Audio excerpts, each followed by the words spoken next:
EA Sports. It's in the game. EA Sports is about to release the most recent edition of their NCAA franchise, one of their most successful, but it's also one of their most controversial. The question is why? This is college football. It's tradition, pageantry, and intensity. Somehow the athletes themselves got left out of what college football is. That's because the NCAA is prohibited from profiting off of the likeness of its athletes, as are the athletes themselves. Players such as A.J. Green and Terrell Pryor have been harshly punished for trying. But the NCAA has made nearly $1 billion off of this video game. College football is here. EA Sports prides itself on making the gaming experience as realistic as possible. But is it ethical? The double standard has been mocked by football writers, many fans, and even South Park.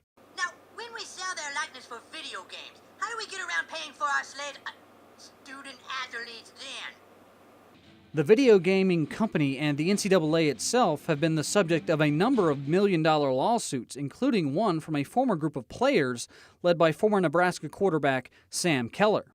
How, though, does the NCAA and EA Sports get around this? By simply removing the names of all the players in the game and replacing them with numbers.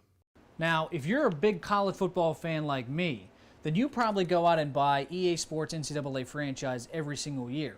But one of the biggest problems with going out and buying the franchise is that none of the players have any names. Luckily, EA Sports has streamlined the process for us. Go in, download the roster from the internet, and there you have it. In seconds, a game nearly as realistic as Saturdays at Razorback Stadium.